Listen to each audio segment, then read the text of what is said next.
MMR foundation అధ్యక్షులు Shri Makkena Thomas గారి ఆధ్వర్యంలో ప్రకాశం జిల్లా ఒంగోలు నందు అంధుల విద్యాభ్యాసం కొరకు ఆడియో పుస్తకాలు రూపొందిస్తున్నారు. ఆడియో పుస్తకాలు కావలసిన వారు 9959949490ను సంప్రదించగలరు. MMR foundation. వార్తా విద్యా విధానం లేదా బేసిక్ విద్యా విధానం. దాదాపు 4 దశాబ్దాల ప్రయోగాల అనంతరం గాంధీజీ 1936లో దేశమంతటా అమలుపరచుటకై ఒక విద్యా విధానం రూపొందించి దాన్ని హరిజన్ పత్రికలో ప్రచురించారు. 1937 అక్టోబర్ నెల 23న వార్ధాలో జరిగిన దేశీయ విద్యా సదస్సులో తన విద్యా పద్ధతి స్వరూపాన్ని విశదంగా ఆయన వివరించారు. దీనిపై దీర్ఘ చర్చలు జరిగాయి. తదుపరి జాకిర్ హుస్సేన్ గారి అధ్యక్షతను ఒక కమిటీని ఏర్పరిచారు.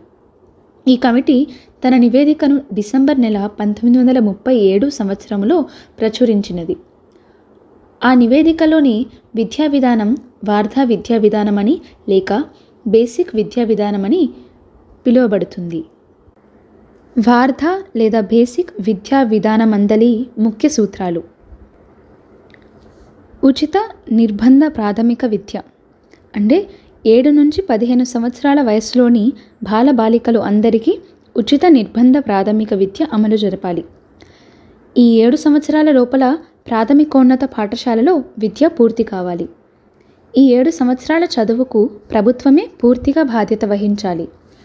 అటుపైన చదువులు ప్రైవేటు సంస్థలు కూడా నిర్వహించవచ్చు. తరువాత చేతి పని కేంద్రంగా విద్యాంశాలు రూపొందాలి. అంటే ప్రతి పాఠశాలలోనూ ఒక వృత్తికి సంబంధించిన చేతి పని తప్పనిసరిగా బోధించాలి. పాఠ్యాంశాలన్నీ ఆ చేతి పని కేంద్రంగా దాని చుట్టూ రూపొందించాలి. విద్యలో వృత్తి విద్య మార్గం గమ్యం రెండూ కావాలి. తరువాత స్వయం పోషక సిద్ధాంతం అంటే ఈ సిద్ధాంతాన్ని భారతదేశమందలి శ్రామిక ప్రజానీకం దృష్టిలో పరిశీలించాలి. 14 సంవత్సరాలు దాటిన బాలుడు బడి వదిలే సమయానికి ఆర్థికంగా స్వయం పోషకుడు కావాలి. ఆ శక్తిని విద్య అతనికి ఇవ్వాలి. ఈ ప్రయోగానికి కావలసిన శిక్షణ సామాగ్రిని తదితరాలను ప్రభుత్వం అందించాలి. ప్రభుత్వం అంత ధనం ఖర్చు పెట్టజాలదు కనుక పాఠశాలలోని కార్యక్రమాలు ఈ స్వయం పోషకతను సాధించాలి అని ఒక భావన. పాఠశాలల్లో తయారైన వస్తువుల విక్రయం ద్వారా స్వయం పోషకత సాధించాలన్నది గాంధీజీ అభిప్రాయం. తరువాత బోధనా భాష. ప్రాథమిక పాఠశాలలో బోధన అంతా మాతృభాషలోనే జరగాలి. తర్వాత అహింసా సిద్ధాంతం. అహింసా సిద్ధాంతం స్వయం పోషక సిద్ధాంతం ఒకదానితో మరొకటి ముడిపడి ఉన్నాయి. సంపద ఉపార్జనలో పీడనకు హింస పద్ధతులకు తావులేదు. ఈ విషయాన్ని బోధించడమే గాక విద్యలో అమలుపరచాలి. తరువాత ఆదర్శ పౌరసత్వం. ఈ విద్యా విధానంలో వ్యక్తిగత అభివృద్ధికి, సామాజిక అభివృద్ధికి, సమాజంలో సమాన సహకార జీవితానికి, వ్యక్తి గౌరవం, నైపుణ్యాలు పెంపుదలకు కావలసిన అనుభవాలు విద్య కల్పించాలి. తరువాత సహకార సమాజ సిద్ధాంతం. సమాజంలో పరస్పర సహకారం అవసరం. సంఘసేవ అందరూ చేపట్టవలసిన కార్యక్రమం. విద్యలో అందుకని పౌర శిక్షణ, సంఘసేవ కార్యక్రమాలుండాలి. తరువాత పాఠ్య ప్రణాళిక. చేతి పని కేంద్రంగా విద్యా ప్రణాళిక రూపొందాలి. వ్యవసాయం, వడ్రంగం, చేనేత, తోటపని, కర్మచారుల పని లాంటి స్థానిక వృత్తులు పరిస్థితులను బట్టి ఎంపిక చేసుకొని పాఠ్య ప్రణాళికలో చేర్చాలి. అది కేంద్రంగా ఇతర పాఠ్యాంశాలు రూపొందించాలి. ఇతర బోధనాంశాలు ఇవి 7: ఏ మాతృభాష, బి సాంఘిక శాస్త్రం, సి గణితం, డి విజ్ఞాన శాస్త్రం, ఈ చిత్రలేఖనం, ఎఫ్ సంగీతం, జి జాతీయ భాష అంటే హిందీ. తరువాత వార్ధా విధానంపై విమర్శ. ఈ విధానం గాంధీజీ వలన ప్రాముఖ్యత పొందిందని పలువురి అభిప్రాయం. స్వయం పోషక సిద్ధాంతాన్ని మినహాయించి ఈ విధానం అంగీకార యోగ్యమైనదియే. కానీ చాలామంది ఈ నూతన విధానాన్ని సరిగ్గా అర్థం చేసుకోలేదు అని అంటారు. చేతి పని కేంద్ర విద్య పారిశ్రామికీకరణకు అడ్డు కాదు. ఇది సత్యం. అహింసలు సామాజిక జీవితం ఆధారంగా రూపొందింది. గ్రామీణ పునర్నిర్మాణం దీని ముఖ్య లక్ష్యం. కానీ ఈ స్వయం పోషక సిద్ధాంతమే బేసిక్ విద్యా విధానం విఫలం కావడానికి కారణమైంది. తరువాత స్త్రీ విద్య. స్త్రీలంటే గాంధీజీకి అమితమైన గౌరవం. స్త్రీ జనోద్ధరణ వారి ముఖ్య కార్యక్రమం. స్త్రీలకు జీవిత అవసరాలు తీర్చు విద్య అవసరమని అన్నారు. ప్రాథమిక పాఠశాలలో స్త్రీ ఉపాధ్యాయులు మంచి నైపుణ్యంతో బోధించగలరని గాంధీజీ అభిప్రాయం. ప్రాథమిక దశలో నిర్బంధ ప్రాథమిక విద్య అవసరం అని కూడా అన్నారు. ఇప్పుడు మనం విద్యా తత్వవేత్తలలో ఒకరైన డాక్టర్ బాబాసాహెబ్ అంబేద్కర్ గురించి తెలుసుకుందాం. డాక్టర్ అంబేద్కర్ బహుముఖ ప్రజ్ఞశాలి, మహామేధావి, భారత రాజ్యాంగ ప్రధాన శిల్పి, దళిత జనోద్ధారకుడు, మానవతావాది, జాతీయవాది. అంటరాని కులంగా భావించబడే ఒక కులంలో జన్మించి కటిక బీదరికంలో అనేక అవమానాలు భరిస్తూ స్వయం కృషితో ఉన్నతిని సాధించిన మహావ్యక్తి. అంబేద్కర్ ఏప్రిల్ 14, 1891 మధ్యప్రదేశ్లోని మౌవ్లో జన్మించారు. తండ్రి పేరు రామ్జీ మాలోజీ సక్పాల్, తల్లి భీమాబాయి. తండ్రి సైన్యంలో సుబేదారుగా పనిచేసేవారు. వారి తాత కూడా సైన్యంలో పనిచేసేవారు. 5 సంవత్సరముల వయస్సులోనే తల్లి చనిపోయింది. 2 అక్కలకు అప్పటికే వివాహమైంది. అంబేద్కర్ మేనత్త మీరాబాయి పెంపకంలో అక్కల సహకారంతో పెరిగారు. చిన్నతనం నుండే అస్పృశ్యత దుష్ప్రభావాన్ని చూసినవాడు. తోటి పిల్లలందరూ తరగతిలో కూర్చుంటే వీరు ఒక మూలన కూర్చోవలసి వచ్చేది. తాను, తన సోదరుడు వేరే పిల్లలు నీళ్లు పోస్తే తాగాలి. ఇలాంటి ఎన్నో చేదు అనుభవాలు ఎదురయ్యాయి. ఎడారిలో ఓయాసిస్సుల కొన్ని మంచి అనుభవాలు కూడా ఉన్నాయి. తండ్రి పదవి విరమణ తరువాత సతారా వెళ్ళినాడు. సతారాలో కృష్ణకేశవ అంబేద్కర్ అనే బ్రాహ్మణ ఉపాధ్యాయుడు భీమ్రావును ఎంతో ప్రేమతో చూసేవాడు. ఆయన తన భోజనాన్ని కూడా బాలుడైన భీమ్రావుకు పెట్టేవాడు. అతడిపై ఉన్న అభిమానంతో తన ఇంటి పేరు అంబేద్కర్కు భీమ్రావును చేర్చినాడు. స్కూల్ రిజిస్టర్లో ఆ మేరకు మార్పు చేసినాడు. మొదట 1904లో సతారాలోని మరాఠా ఉన్నత పాఠశాలలో కొద్ది నెలలు చదివి అక్కడి నుండి 1905లో బొంబాయిలోని ఆల్ఫిన్సన్ ఉన్నత పాఠశాలలో చేరినాడు. రామ్జీకి హాకీ, ఫుట్బాల్, క్రికెట్ ఆటలంటే చాలా ఇష్టం. అదే అభిరుచి అంబేద్కర్కు కూడా ఏర్పడింది. అంబేద్కర్కు పుస్తకాలంటే మహా ఇష్టం. తండ్రి ఇచ్చిన కొద్దిపాటి డబ్బును పుస్తకాలు కొనడానికి వేచించేవాడు.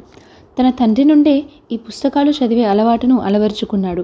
పాఠ్య పుస్తకాల కంటే ఇతర పుస్తకాలు చదవడం పైన ఎక్కువ శ్రద్ధ చూపేవాడు. తన తండ్రి నేర్పడం వల్లే తాను మంచి ఇంగ్లీష్ నేర్చుకోగలిగానని ఆయన భావించేవారు. తండ్రి అంబేద్కర్ కోరిన ఏ పుస్తకాన్ని కొనడానికి కూడా నిరాకరించేవారు కాదు. తన కుమార్తె ఆభరణాలను కుదవపెట్టి కూడా అంబేద్కర్కు పుస్తకాలు కొనిచ్చేవాడు. ఆ తరువాత కాలంలో తన సొంత గ్రంథాలయాన్ని ఏర్పరచుకున్నారు. అది బొంబాయిలోనే కాదు, భారతదేశంలోని వ్యక్తిగత గ్రంథాలయాల్లో గొప్ప గ్రంథాలయం. బొంబాయిలో కుటుంబమంతా ఒకే గదిలో ఉండేది. వంటకు, నివాసానికి అన్నిటికీ ఆ ఒక్క గదే ఉండేది. ఇంట్లో చదువుకోవడానికి పరిస్థితులు అనుకూలంగా ఉండేది కాదు. అందుకని సమీపంలోని చర్నీరోజ్ గార్డెన్కు వెళ్ళి వీధి దీపం కింద చదువుకునేవాడు.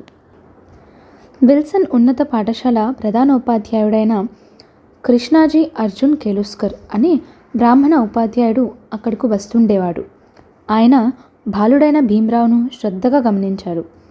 వారు తరచూ అనేక విషయాల గురించి మాట్లాడుకునేవారు.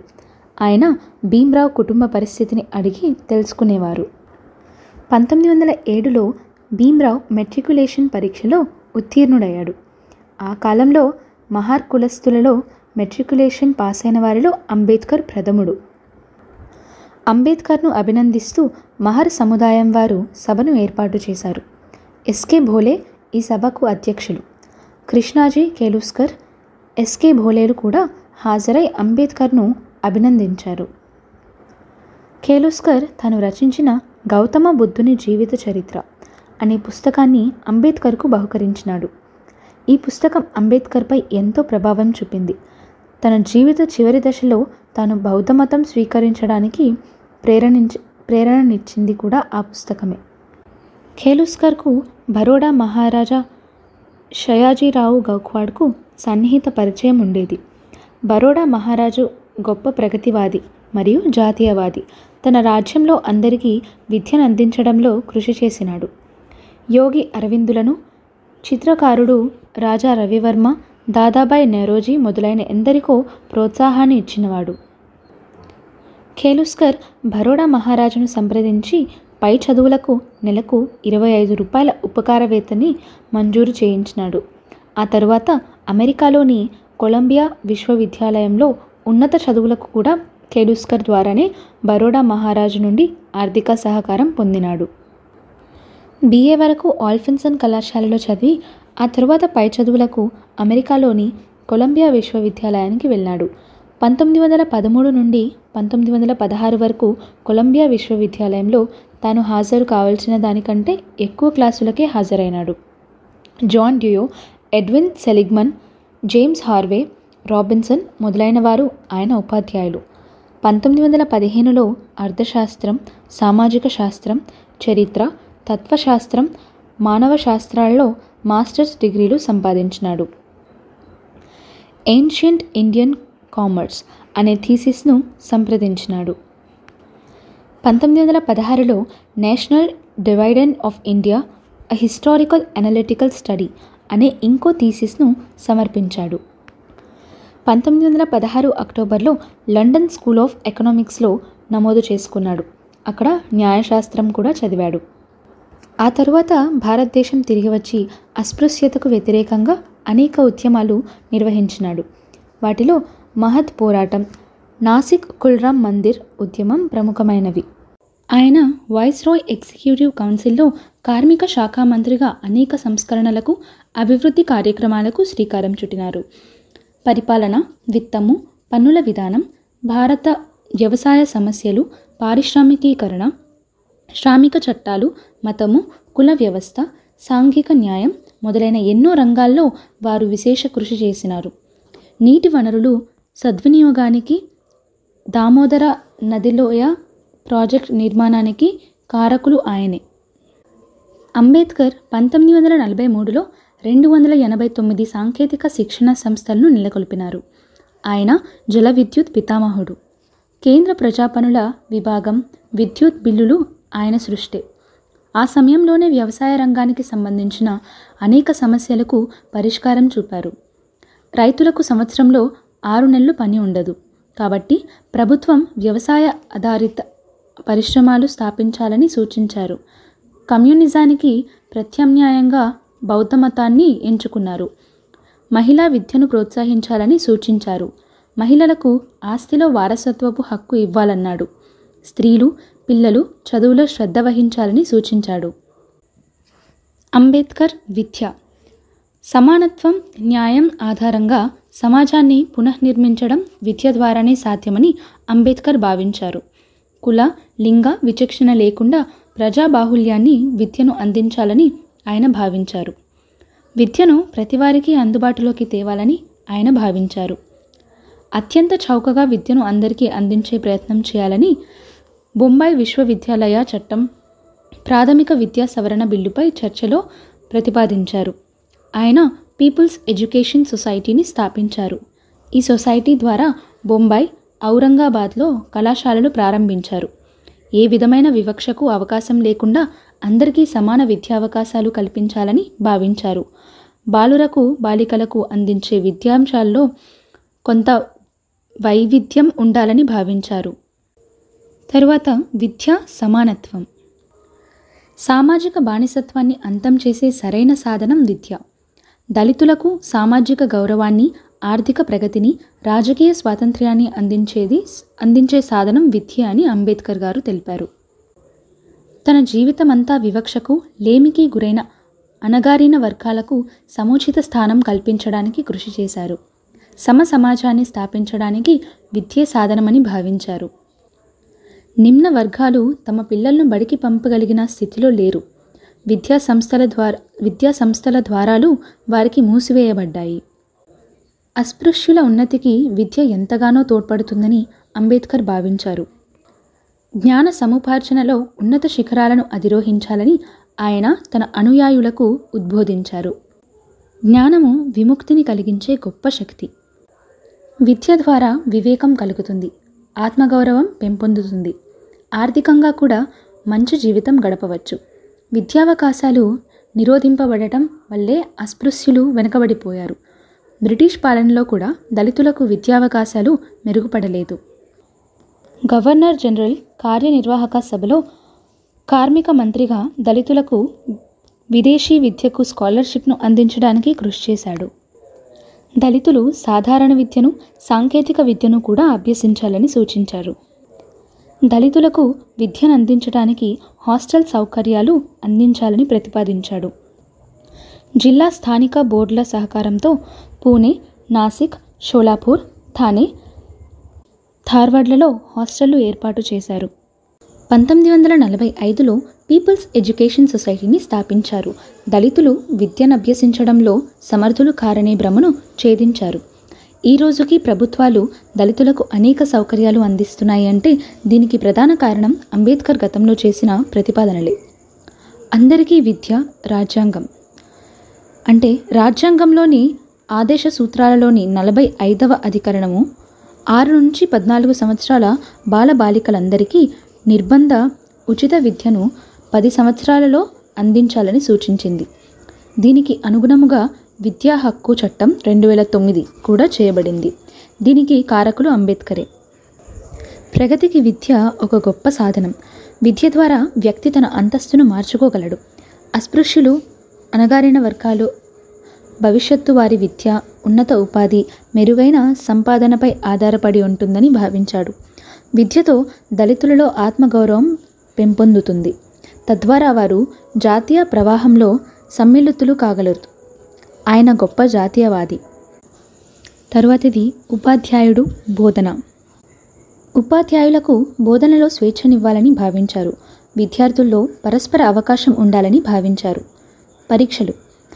పరీక్షలే సర్వస్వం అని భావించినట్లయితే విశ్వవిద్యాలయాలు పరిశోధనను ప్రోత్సహించడంలో ముందుకు వెళ్ళలేవు.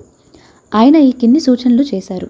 మొదటిది, పరీక్షలతో పాటు కళాశాలలో విద్యార్థుల పనిని కూడా పరిగణలోకి తీసుకోవాలి. రెండవది, పై స్థాయి విద్యలో థీసిస్, మౌఖిక పరీక్ష ఉండాలి. మూడవది, వీలైనంత వరకు పరీక్షల సంఖ్య తగ్గించాలి. దీనివల్ల విద్యార్థులు అనేక ఇతర విషయాలు నేర్చుకోగలుగుతారు. తరువాత ఉన్నత విద్య. ఉన్నత విద్యను అభ్యసించవలసిందిగా అంబేద్కర్ యువకులను ప్రోత్సహించారు. దానివల్ల మానసిక వికాసం, స్వేచ్ఛాయుత ఆలోచన పెరుగుతుందని అన్నారు. పీపుల్స్ ఎడ్యుకేషన్ సొసైటీ ద్వారా మొదట కళాశాలలు ప్రారంభించారు. ఆ తరువాత ఉన్నత పాఠశాలలు, రాత్రి పాఠశాలలు, హాస్టళ్లు, ఇతర సంస్థలు స్థాపించారు. విశ్వవిద్యాలయాల లక్ష్యాలు విశ్వవిద్యాలయ విద్య గురించి ఇలా అన్నారు. మొదటిగా, ఇక్కడి విద్య వయోజనుల స్థాయికి తగినదిగా ఉండాలి. రెండవది, ఇది వారి మనస్సును సమాచారంతో నింపేదిగా కాకుండా వారి వ్యక్తిత్వాన్ని ఇచ్చేదిగా, వారి మనస్సును ఉత్తేజపరిచేదిగా ఉండాలి. మూడవది, విమర్శనాత్మక అధ్యయనం చాలా ముఖ్యం.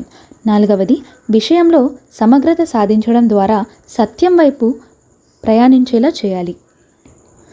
1952 డిసెంబర్ 16వ తేదీన ఆల్ఫెన్సన్ కళాశాల విద్యార్థుల వార్షిక సమావేశంలో విద్యార్థులనుద్దేశించి ఇలా అన్నారు. ఆధునిక ప్రపంచ అవసరాలకు అనుగుణమైన నూతన భావాలు అవసరం. విశ్వవిద్యాలయం జ్ఞాన కేంద్రం, గుమస్తాలను తయారు చేసే కేంద్రం కాదు. విశ్వవిద్యాలయాలు విద్యార్థులను మలిచే ప్రదేశాలు కావు.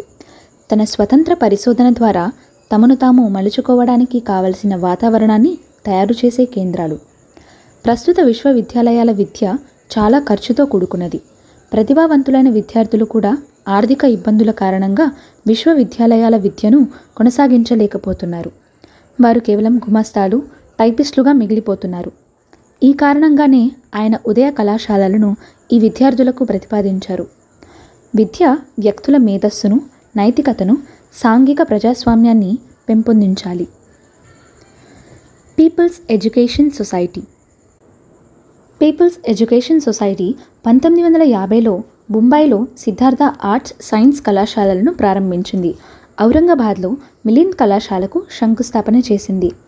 అంబేద్కర్ గ్రంథాలయంలోని చాలా పుస్తకాలను అతని కుమారుడు యశ్వంతరావ్ అంబేద్కర్ ఈ కళాశాలకు ఇచ్చినాడు. బొంబాయిలోని కళాశాలలు అన్ని కులాలు, ప్రాంతాల రాష్ట్రాల విద్యార్థులకు ప్రవేశం కల్పిస్తుందని చెప్పారు. షెడ్యూల్ కులాల విద్యార్థులకు హాస్టల్ సౌకర్యం కూడా కల్పించింది. ఆర్థిక సహాయం కొరకు షాయాజీరావు గాక్వాడ్కు భారత ప్రభుత్వానికి కూడా అభ్యర్థన పంపారు. మరాఠావాడ్లో బాలికలకు ప్రవేశం కల్పించిన మొదటి కళాశాల మిలింద్ కళాశాలయే. కళాశాల కంటే ముందు హాస్టల్స్ కట్టించమన్నారు. సాంఘిక న్యాయం విద్య ద్వారానే సాధ్యమని భావించారు. సమాజంలోని అట్టడుగు వర్గాలు విద్యావంతులైతే కుల వ్యవస్థ దానంతటాదే అంతరిస్తుంది. అట్టడుగు వర్గాలు విద్యావంతులైతే భారత ప్రజాస్వామ్యం విజయవంతంగా పనిచేస్తుంది. విద్యకు చాలా ప్రాముఖ్యతనిచ్చారు. అందుకే విద్యను అందించండి, ఉద్యమించండి, సంఘటితపరచండి అని అన్నారు. తరువాతిది క్లుప్తంగా డాక్టర్ బిఆర్ అంబేద్కర్. ఆధునిక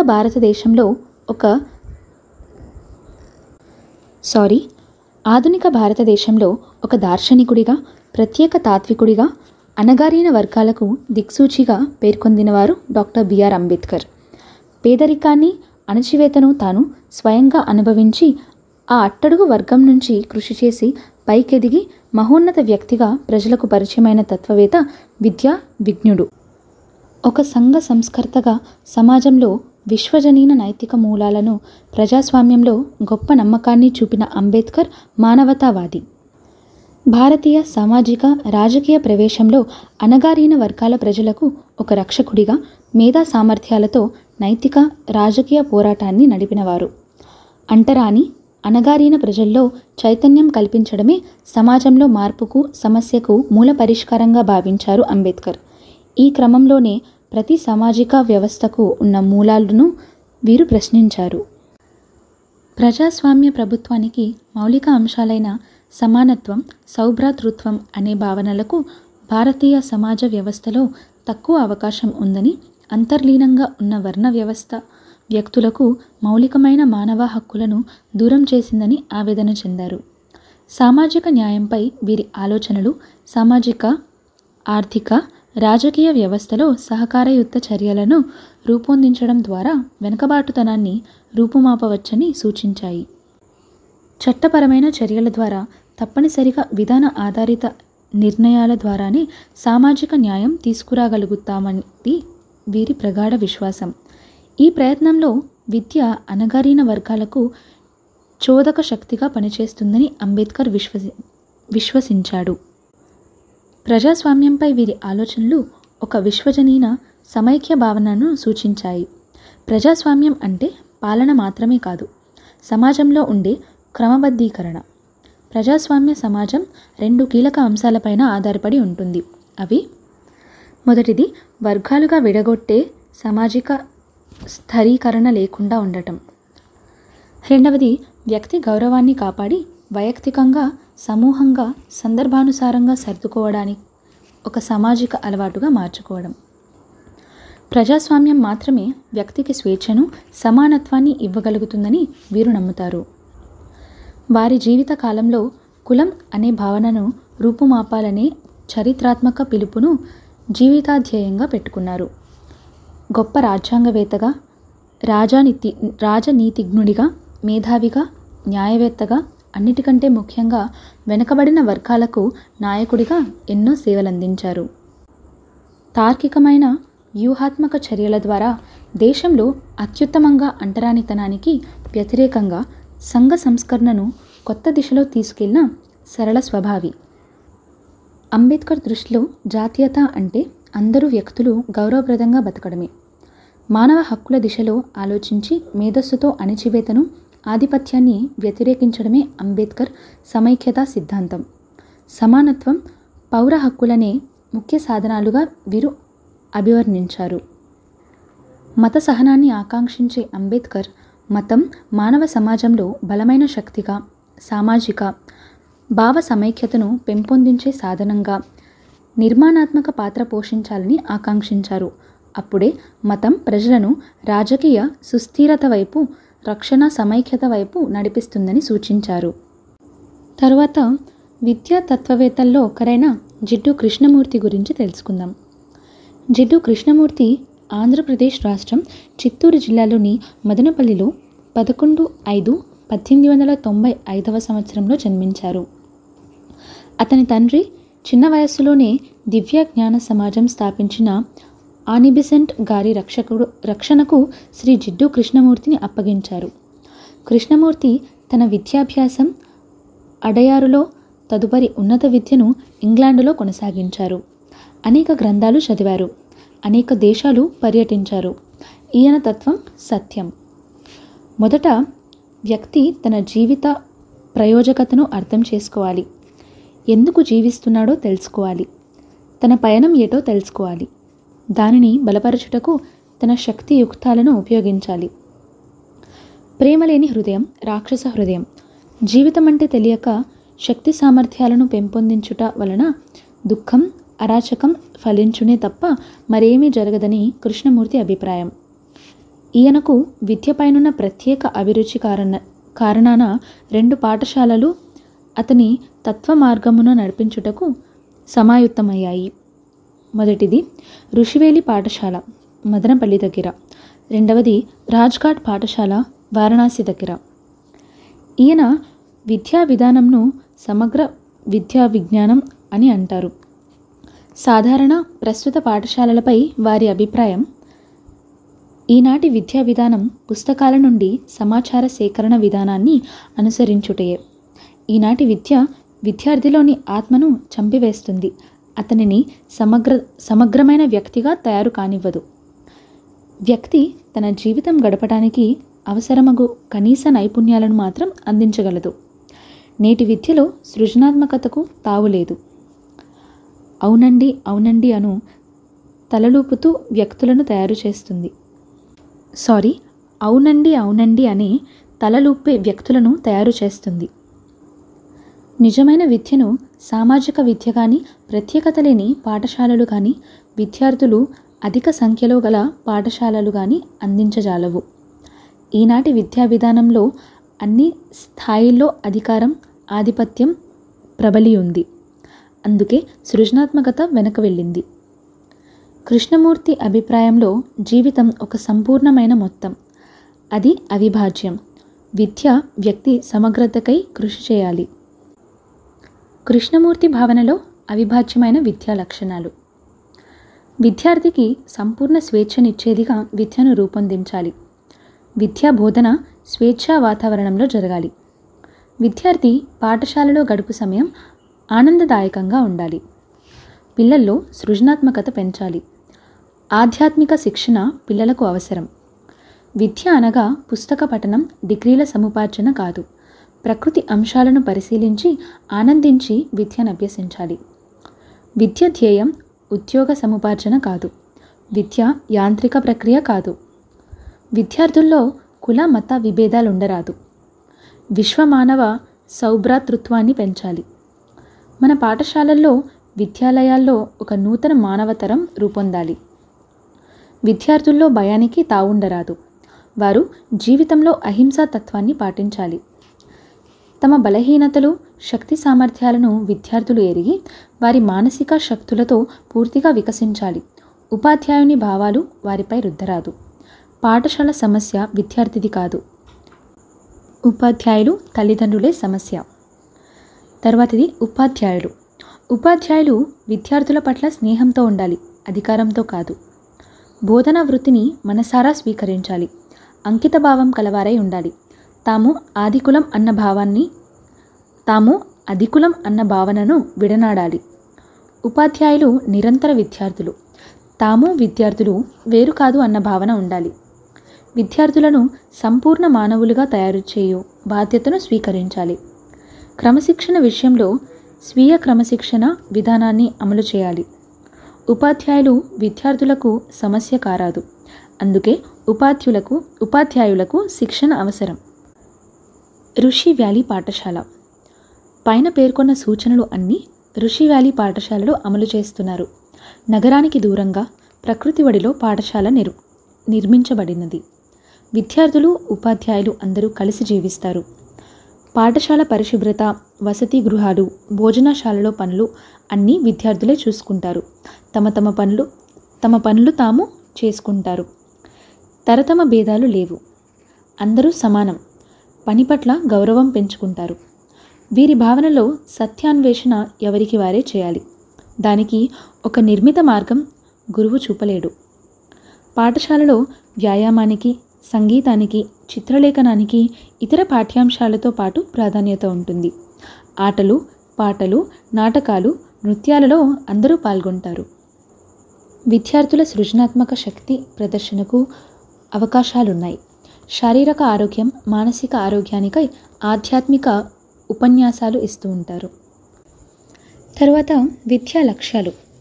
కృష్ణమూర్తి విద్య యొక్క ఉద్దేశము విద్యార్థిలో స్వేచ్ఛ, ప్రేమ, మంచితనం వికసింపజేయటం అంటారు. అతని ఉద్దేశంలో విద్యా లక్ష్యాలు: మొదటిది ప్రపంచ దృక్పథం. ప్రపంచ దృక్పథం అనగా విద్య విశాల దృక్పథం కలిగి ఉండాలి, కానీ ప్రాంతీయ తత్వము, హ్రస్వ దృష్టితో చూడటం ఉండరాదు. ఎలాంటి దురాభిమానం ఉండరాదు. మనిషి జీవితం పట్ల, పరిసరాల పట్ల బాధ్యతతో వ్యవహరించాలి. మత విశ్వాసమును కలిగి ఉన్నప్పటికీ శాస్త్రీయ దృక్పథం కలిగి ఉండాలి. రెండవది స్వేచ్ఛ. స్వేచ్ఛ అంటే ప్రతిచర్య కారాదు. స్వేచ్ఛ అంటే అవకాశం కాదు. స్వేచ్ఛ అనేది కట్టుబాట్లు లేకుండా, శిక్షణ, బహుమతులు లేకుండా పరిశీలించగలగడం. మూడవది పాఠశాల. పాఠశాలలో విద్యార్థి జ్ఞానం యొక్క ప్రాధాన్యత మరియు దాని అవసరం ఉందా లేదా అనే అంశాన్ని గుర్తించగలగాలి. ఇక్కడ నుండి విద్యార్థి విశాల ప్రపంచాన్ని చూడగలగాలి. సత్యం, సుందరం అనే అంశాల గురించి తెలుసుకోగలగాలి. వ్యక్తిగత స్వేచ్ఛ పొందగలగాలి. నాలుగవది ఉపాధ్యాయుడు, విద్యార్థి. కృష్ణమూర్తి సంప్రదాయ పద్ధతులకు వ్యతిరేకి. గురు శిష్య సంబంధంలో ఉపాధ్యాయుడు తెలిసినవాడు, విద్యార్థి తెలియనివాడని భావించరాదు. ఉపాధ్యాయుడు, విద్యార్థి సమాన స్థాయిలో ప్రవర్తిస్తారు. ప్రశ్నించడం, దానికి ప్రతిగా మరలా ప్రశ్నించడం, ఇలా జ్ఞానం యొక్క లోతులకు వెళ్ళడం, జ్ఞానాన్ని పొందడం ప్రధానంగా భావిస్తారు. ఐదవది విద్యా ప్రణాళిక. విద్యా ప్రణాళికలో ఉన్నత స్థాయి కలిగిన శాస్త్ర జ్ఞానము, మానవీయ శాస్త్రాలు, పాఠ్యేతర కార్యక్రమాలు ప్రోత్సహించబడతాయి. పరీక్షలకు ప్రాధాన్యత లేదు. ఉన్నత స్థాయి తరగతులు ICSకు విద్యా ప్రణాళికను అనుసరిస్తారు. ఇవి జాతీయ స్థాయి పరీక్షలకు అనుగుణంగా ఉంటాయి. ఇవి 10వ తరగతి, 12వ తరగతి చివరిలో నిర్వహించబడతాయి. ఆరవది ఉత్తమ సమాజం. విద్యార్థులు ఉత్తమ సమాజ సభ్యులుగా తీర్చిదిద్దబడాలని కృష్ణమూర్తి గారు భావిస్తారు. సమాజంలో మానవ విలువలు పెంపొందించబడాలి. వీరి ఉద్దేశంలో జీవితాంతము నీతి నియమాలు పాటించబడాలి. మంచితనం వికసించాలి. ప్రజల మధ్య తరగతుల అంతరాలు ఉండరాదు. సమాజ స్థాపన జరగాలి. ఉత్తమ సమాజ స్థాపన కృష్ణమూర్తి గారి కల కాదు. అది నిజం కావాలంటే అది నెమ్మదిగా జరుగుతుంది. అది సరి అయిన విద్య ద్వారానే సాధ్యమవుతుంది. తరువాత విద్యా తత్వవేత్తల్లో ఒకరైన గీజుబాయి గురించి తెలుసుకుందాం. పరిచయం. మన దేశ విద్యారంగంలో గీజుబాయి ప్రముఖ విద్యావేత్త. ఇతని పూర్తి పేరు గిరిజాశంకర్ బదేకా. ఇతడు 1885 నవంబర్ 15న సౌరా రాష్ట్రంలో చిత్తల్లో జన్మించారు. 1910లో బొంబాయిలో న్యాయశాస్త్రంలో పట్టభద్రులై 1913లో హైకోర్టు ప్లీడర్గా పనిచేశాడు. భారత స్వాతంత్ర్య సమరంలో గాంధీ గారు తలపెట్టిన సత్యాగ్రహంలో భాగంగా శరణార్థుల శిబిరాల్లో నివాసం ఉండి సూరత్లో వానరా పరిషత్, అక్షర జ్ఞాన యోజన ప్రారంభించాడు. మాంటిసోరీ పద్ధతిలో నవీన బోధనకు శ్రీకారం చుట్టాడు. బాలల మనస్తత్వం ప్రకారం వారిని పెంచడం, శిక్షణ ఇవ్వడం, ప్రేమపూర్వకంగా వాత్సల్యంతో చూడటం మనకు బోధించాడు. 1939 జూన్ 23న పరమపదించారు. వీరి ఆలోచనలు విద్యా విధానంలో అనేక మార్పులకు శ్రీకారం చుట్టిందని చెప్పవచ్చు. తరగతి గదిలో పిల్లలతో ఎదురయ్యే అనుభవాలను, వివిధ సందర్భాల్లో చేసిన పరిశీలనను సున్నితంగా వివరించారు. తల్లిదండ్రులకు, ఉపాధ్యాయులకు ఉపయోగపడే విధంగా పలు పుస్తకాలను రచించారు. వీటిలో ప్రధానమైనవి పగటికల మాస్టారు. జీవిత తత్వం. గీజుబాయి అభిప్రాయంలో వ్యక్తి వికాసం మొదటిగా స్వ, పర తేడాలతో మొదలవుతుందన్నారు. తనకు సంబంధించిన వస్తువులను ఇతరుల నుంచి వేరు చేయాలని, తనవైనవని ఇతరులకు ఇవ్వకూడదని స్వార్థంతో మొదలవుతుంది. అయితే స్వపరిచయంతో పాటు ఇతరుల వ్యక్తిత్వాలను కూడా తెలుసుకుంటారు. ఇలాంటి సామర్థ్యం కూడా వికాసానికి తోడ్పడుతుందన్నారు. వ్యక్తిలోని శక్తులు విలువైనవి, వాటిని సృజనాత్మకంగా వినియోగించడమే వ్యక్తిత్వ వికాసానికి అవసరమవుతుందని అన్నారు. ఈ వికాసంతోనే వ్యక్తి సమిష్టి జీవనానికి అర్హుడవుతాడు. సమిష్టి జీవనం అంటే కేవలం కలిసిమెలిసి నివసించడం, భోజనం చేయడం కాదు. వ్యక్తిత్వం వికసించని మనుషులతో నిండి ఉన్న అసంపూర్ణ సమాజం మనది. అందుకే సమిష్టి జీవనం అసాధ్యమైంది. ప్రతి వ్యక్తికి సంపూర్ణమైన ఆదర్శమైన వ్యక్తిత్వాన్ని అలవర్చుకుంటే సమసమాజం సాధ్యమవుతుందన్నారు.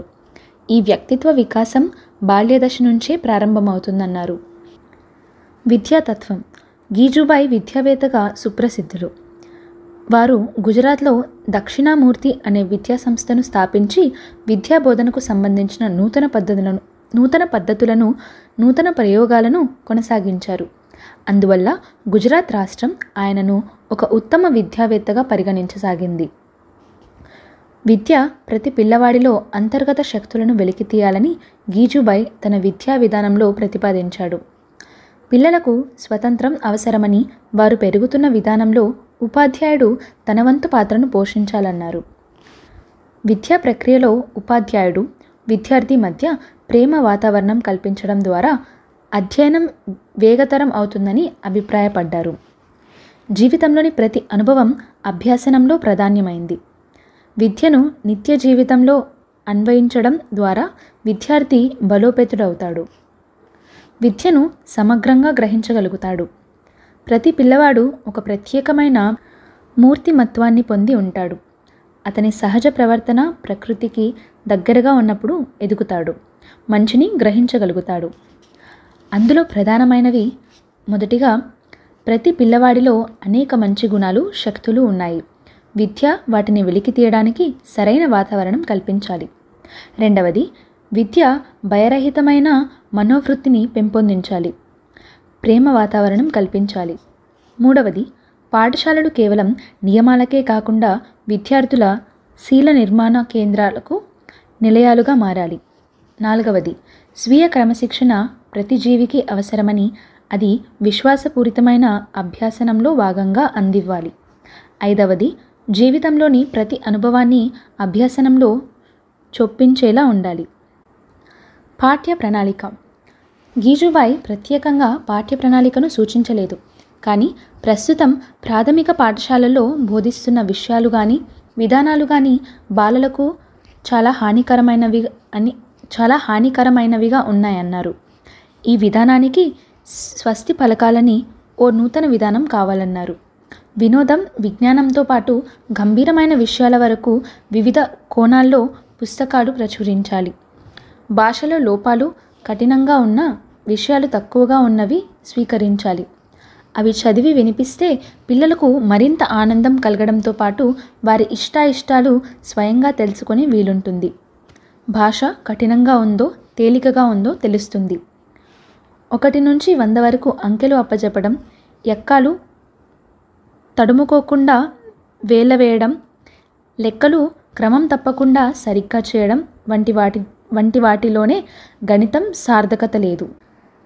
పిల్లల్లో సహజంగా కుతూహలం రేకెత్తించి బయట ప్రపంచానికి దాన్ని అన్వయించేలా చేయడంలోనే దానికి సార్థకత లభిస్తుంది. అవసరాన్ని బట్టి దానికి సంబంధించిన విషయాన్ని అందుబాటులో ఉన్న సాధనల ద్వారా తెలుసుకుంటాడు. పాఠ్యాంశాల్లో శుభ్రత కూడా ఒక అంశంగా ఉండాలన్నారు.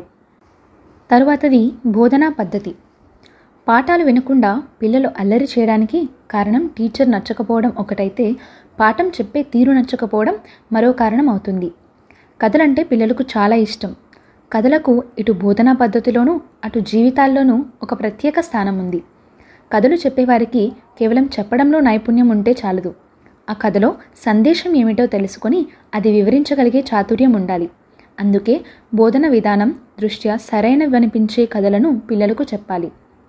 పిల్లలను తప్పులు చేయనివ్వాలి, దిద్దకూడదు. మాటిమాటికి తప్పులేమిటో వారికి చెప్పకూడదు. వాళ్ళ ముందు మంచి ఆదర్శాలను ఉంచాలి. ఇలా పిల్లలకు తెలియకుండానే వారి లోటుపాట్లను సరిచేయవచ్చు. ఇది సహజంగా జరుగుతుంది, కానీ ప్రయత్నపూర్వకంగా కాదు. తనంతట తాను నేర్చుకోవడంలో ఆనందంతో పాటు విశ్వాసం కలుగుతుంది. అందుకే తప్పు అనకుండా సవ్యంగా ఎలా చేయాలో జాగ్రత్తగా వారికి చెప్పగలగాలి. తరువాతిది ఉపాధ్యాయుడు విద్యార్థి. ఉపాధ్యాయుడు ఒక ఉదండ పండితుడు కాకపోయినా పర్వాలేదు, కానీ పిల్లలను ఆదరించి వారి వ్యక్తిత్వ వికాసానికి తగిన కృషి చేసేవాడిగా ఉండాలన్నారు గీజుబాయ్. పిల్లలు తక్కువగా చదివినా కానీ నెమ్మదిగా నేర్చుకున్నా పర్వాలేదు, కానీ చదివి అలసిపోకూడదని అభిప్రాయపడ్డారు. ప్రతి విద్యార్థి ఉన్నత వ్యక్తిగా రూపొందాలనుకుంటాడు. ఆ ప్రయత్నానికి ఉపాధ్యాయుడు సహకరించాలి. తప్పుదారి పట్టినప్పుడు వెనక్కి మళ్లించి సరైన మార్గంలో వెళ్ళే విధంగా ప్రయత్నించాలి. ఈ సమయంలో ప్రేమ, సానుభూతి చూపించి స్వాధీనత మార్గంలోకి మళ్లించే ప్రయత్నం చేయడమే ఉపాధ్యాయుడి ధర్మం. తరువాతిది క్రమశిక్షణ. ప్రాథమిక పాఠశాలలో అపరిశుభ్రత, అల్లరి, గోల ఇవన్నీ ఎక్కువగా ఉంటాయి. అయితే ఉపాధ్యాయుడు ప్రత్యేక శ్రద్ధ తీసుకుంటే వీటన్నింటినీ రూపుమాపవచ్చు. గీజుబాయ్ గారి తరగతి గదిలో మనం పరిశుభ్రతను, క్రమశిక్షణను, ప్రశాంతతను చూడవచ్చు. ప్రస్తుత ప్రాథమిక పాఠశాలల్లో నేర్పే బోధన పిల్లలకు హానికరమైనది. నేడు పరీక్షలు, పోటీలు, బహుమతుల ద్వారా విద్యార్థుల్లో జ్ఞానం చూడడం జరుగుతోంది. దీని ఫలితంగా విద్యార్థిలో అనైక్యత, ఈర్ష్య, ద్వేషాలు, క్రమశిక్షణ రాహిత్యం, దెబ్బలాటలు వ్యాపిస్తున్నాయి. తరువాత ప్రత్యేకతలు. పుట్టినప్పటి నుంచి మన పిల్లలు తల్లిదండ్రుల నుంచి, కుటుంబం నుంచి, తరువాత సమాజం నుంచి పడే కష్టాలు, పొందే వేదనలు, బాధలు, దుఃఖాలు అనేకం. అలాంటి అసంఖ్యాకమైన పిల్లలకు రక్షకుడిగా ఆవిర్భవించిన గుజరాత్ మహోపాధ్యాయుడు గీజుబాయ్ బదేకా. అక్కడ పిల్లలకు మనోహరమైన శిక్షణా సంస్థ దక్షిణామూర్తిని స్థాపించి మాంటిసోరీ పద్ధతిలో బోధనకు శ్రీకారం చుట్టారు. ఇందులో తాను సూచించిన నూతన పద్ధతులు, ప్రయోగాలు నేటి విద్యా వ్యవస్థలో యంత్రాలుగా పనిచేస్తున్న ఉపాధ్యాయులకు పగటి కలలుగానే అనిపించవచ్చు. అయితే గీజుబాయ్ ఇవి పగటి కలలు కావు అని ఆయన తన బాలమందిరంలో వీటికి ఆచరణ రూపం ఇచ్చారు. ఈ విధంగా ప్రాథమిక పాఠశాలలో వీటిని విజయవంతంగా ప్రయోగించవచ్చని నిరూపించారు. కేవలం గుజరాత్ ఉపాధ్యాయులు మాత్రమే కాకుండా దేశంలోని ఉపాధ్యాయులందరూ ఈ నూతన పద్ధతులను, కొత్త ప్రయోగాలను పగటి కలలుగా భావించకుండా వాస్తవాలుగా భావించి అమలు చేయాలని సూచించారు. అప్పుడు మాత్రమే ఈ పగటి కలలు తీయటి కలలుగా మారతాయనడంలో సందేహం లేదన్నారు.